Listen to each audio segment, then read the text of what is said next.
Greetings, my movie geeks. Welcome to our 31 Days of Horror Halloween Countdown. I'm Nate, the Ultimate Movie Geek, and I'm joined once again by my lovely wife, the mysterious and scary Mrs. Movie Geek. Aye. So we're on day 7. It's been 7 days already.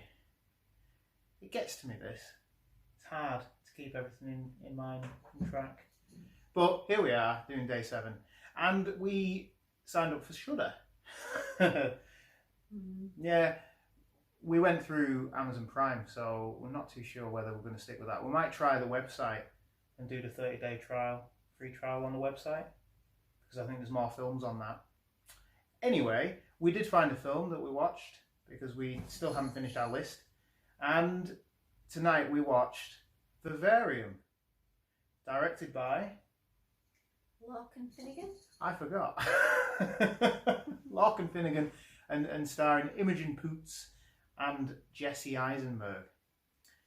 So, the story is a young couple, Imogen Poots and Jesse Eisenberg, go looking for a house, and they go into this mysterious... Well, it's not mysterious, it's a shop on a street. High street. Yeah. But instead of like houses being up on the walls like they usually are, it's just like Just little this model one houses, type of isn't it? house. Yeah, it's like they've done like a new estate type of thing with this one style of house.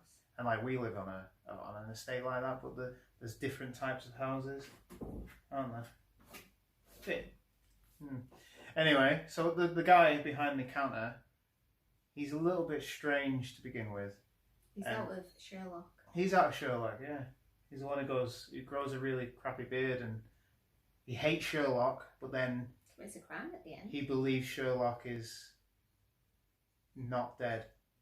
Anyway. Why does he commit crime? Let's get back to this. Alright. So he takes them to see a house.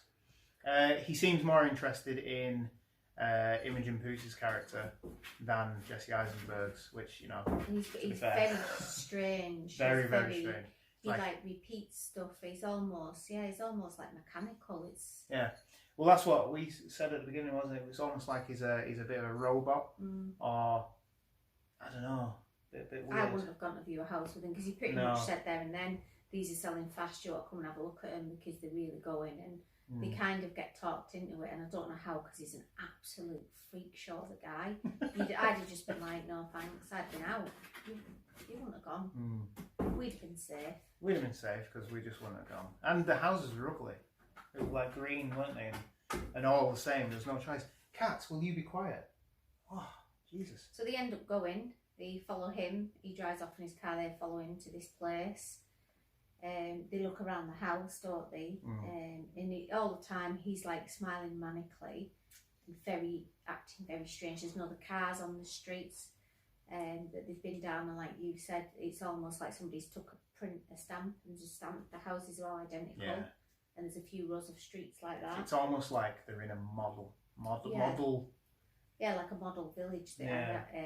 But there's nobody around, no cars, no nothing. So it's like nobody's moved on to it yet. And they have a quick look around. And he starts saying, "This is the master bedroom. This is the thingy bedroom for your kids." Really interested if they're having kids or have got kids. Yes, and the room, the spare room, is already decorated for a boy. So it's blue and it's got a cot in it already, hasn't it? Yeah, and then they go out to the garden. He leads them out. He sort of falls back a bit, doesn't he? And when they've been outside looking around, they go in to ask him something, he's gone.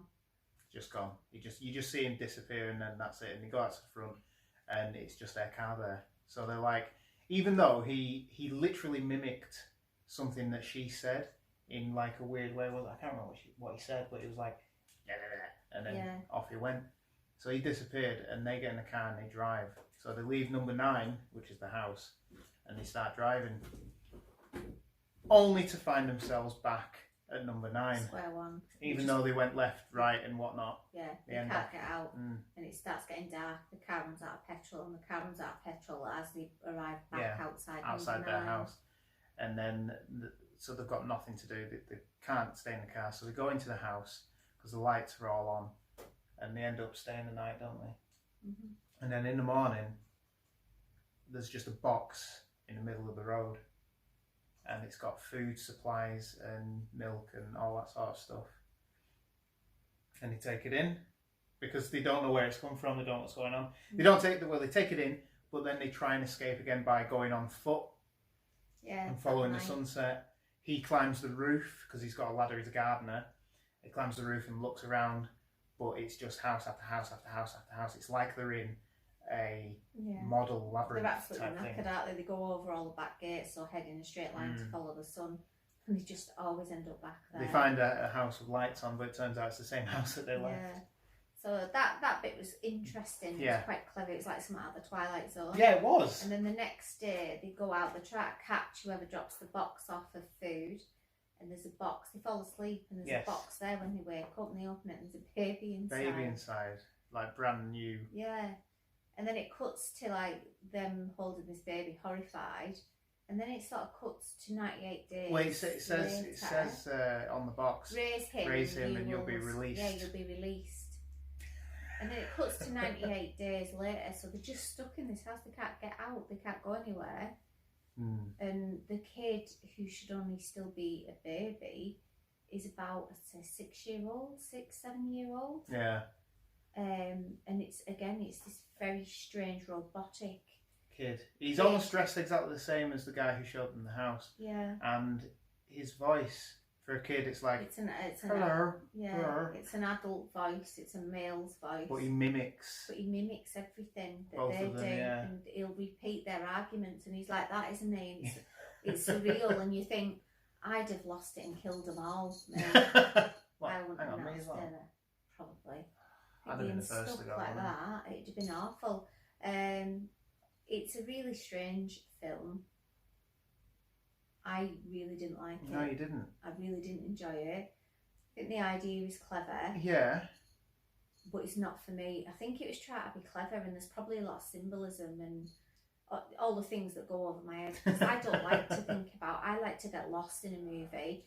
I was lost in that. Yeah, but if I want to watch something that you have to think about, I'd watch like Interstellar or Inception. I wouldn't watch this. It wasn't for me at all. I can't stand that Jesse Eisenberg. Can't stand him.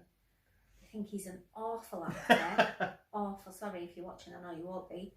He might be. Awful. And he was equally as awful in this. He digs a hole in the garden. He doesn't really do much in this, though, does he? He doesn't. And I was all the time thinking, I hope that drops in on him. Yeah, and he begins sleeping in there because he can't handle the kid anymore. He also does the one sensible thing in the film, though.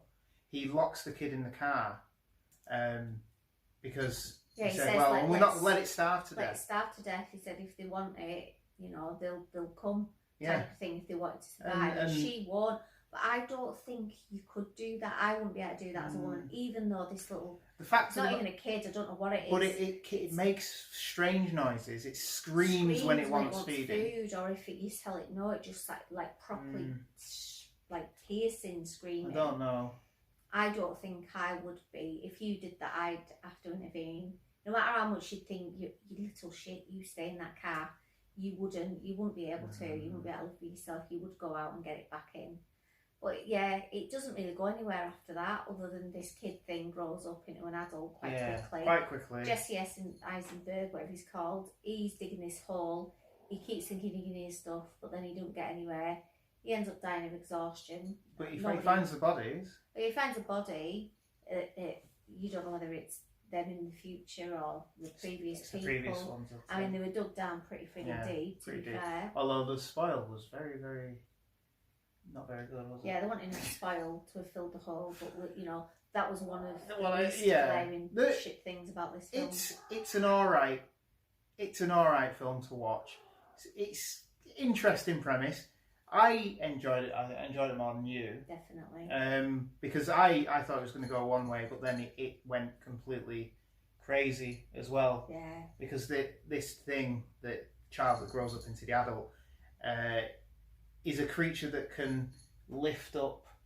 It can change its surroundings. It changes its environment, so it's almost like they're living in a world that it's created for them. So it's not like a real world, it's almost like a computer program. Yeah, so stop art animation and stuff as well. Which is quite cool. And I like that sort of integration of different film techniques. It. Not for me at all. Probably, I actually said, I think it's the worst thing I've seen in a long time. I would give it, and I'm being generous because I don't even want to talk about it anymore because it's so shit. I would give it 2.5. Wow. Out of 10. Well, this is where we differ. I'm going to give it a 6 pumpkins from my pumpkin patch. But only because I think what they were trying to say was... Here we go.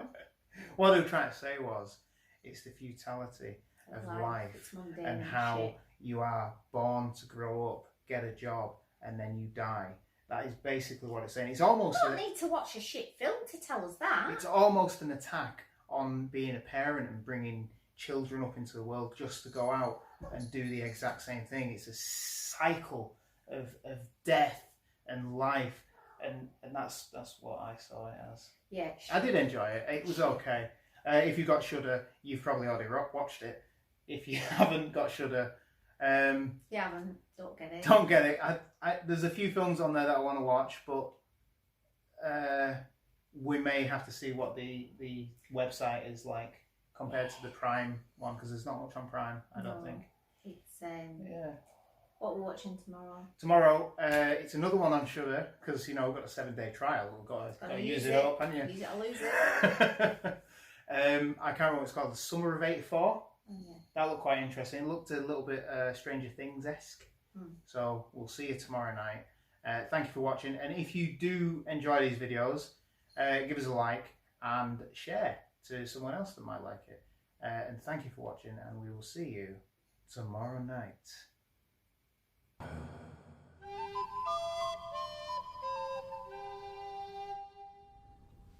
You creepy little mutant.